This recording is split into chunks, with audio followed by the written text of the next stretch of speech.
out there in YouTube land. Welcome back. We thought it was time that we dive into a fun thing with a versus video. Yes. And this week we're doing Ringu versus the Ring virus.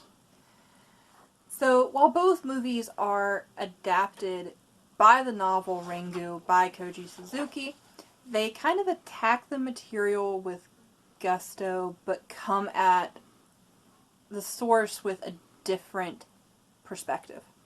Now, we won't say that for the most accurate depiction of Koji Suzuki's novel on screen, you're going to want to go for the 1995 film Ring Kazanban, which was the made-for-TV movie that was made from the novel, and I forget the name of the TV station in Japan that aired it, but you can find it on YouTube, and you can find it on, like, some rare movie sites and stuff. It's available.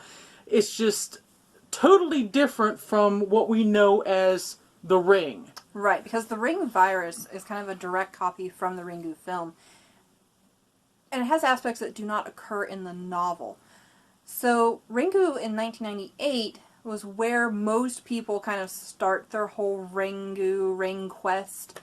We're a little bit nerdy on this because Ringu is one of our horror obsessions. It is, just a bit. So, the synopsis for Ringu is that, when her niece is found dead, along with 3 friends after viewing supposedly cursed videotape, reporter Reiko Asakawa, played by Nanako Matsushima, our pronunciations, please, we apologize. But she sets out to investigate the whole death of her niece and her friends, and so she enlists her ex-husband to help, along with her young son, and the young son unfortunately watches the cursed videotape, so then it becomes this whole thing that they have to find the way to stop the curse before she, her son, and her ex-husband get killed from the curse. Yes. And then we kind of move into the synopsis for kind of the Ring virus, which is a female journalist named Sunju Hong decides to investigate the deaths of 4 teenagers that kind of mysteriously died around the same time. So it emerges that they're all watching this strange videotape, and exactly 7 days later, they'll pass away. So this kind of intrigued the journalist, and she watches the tape, as does her ex-lover and her daughter, and thus begins the race against time to solve the hidden message or the hidden secret of the Ring. So, both films have basically the same premise, but we thought it would be fun that since the Ring virus is the first remake of the 1998 film, that we would kind of do a versus thing in terms of comparisons. So, in so we'll start out with these glaring differences. So, in Ringu, we have a female journalist who has a very intelligent young son. In the Ring virus, we have a female journalist that has a very smart young daughter. So you kind of have boy versus girl. Yeah. So also in Ringu, all the characters have Japanese names. In the Ring virus, some have been changed to Korean names, which makes sense because it was a South Korean film. Yeah. So then, in Ringu, the tone is very intense. Your heart hammers. You're waiting for all the horrific events to happen. But in the Ring virus, it's weird because the tone is very sedate. You don't really have a whole lot of a push against time. Everyone kind of acts kind of lackadaisically, so it's really kind of odd. It's very kind of just unrushed. And almost nonchalant. And not really this, this intense build-up. So also in Ringu, the famous climax scene of the girl crawling out of the TV is, of course, creepy as all hell, and you kind of feel the fear. In the Ring virus, the girl coming out of the TV is actually kind of weird. especially since the TV looks too small to actually fit her body. So that's a little bit Yeah, it's a little odd. And then there's some sunlight that kind of makes the scene seem like something odd you'd film with your friends on kind of a Sunday afternoon. So it didn't have that creep factor that Ringu does. Now, the one thing that I find absolutely fascinating is the fact that the TV scene didn't exist in the book. No. And it's not in the 1995 film because the 1990 film is pretty much the closest representation you can find from the book.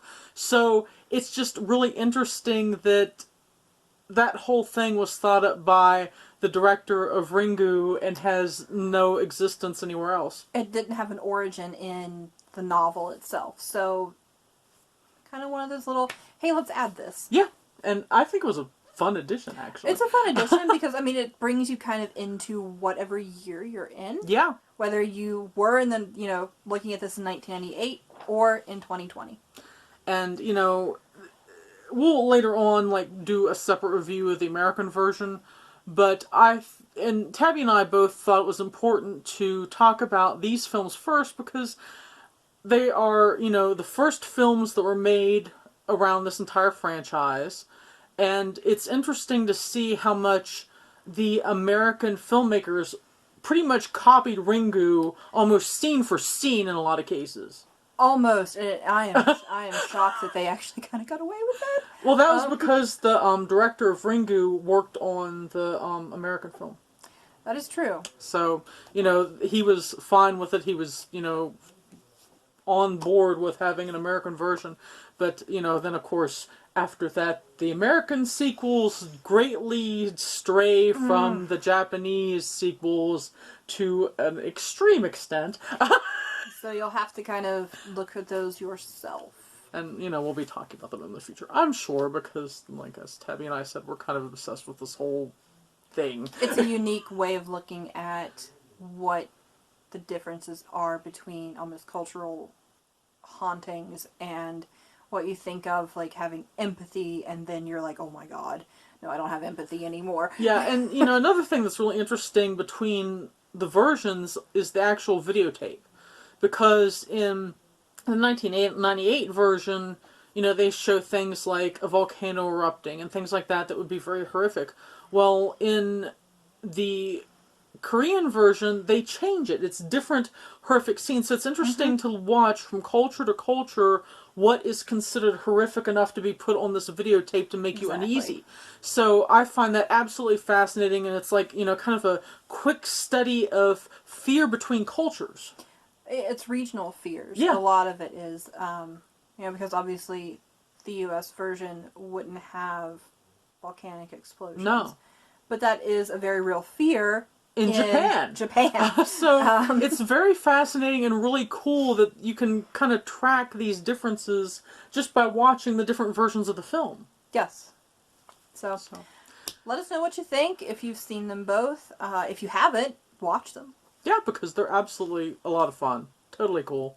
And until next time, bye.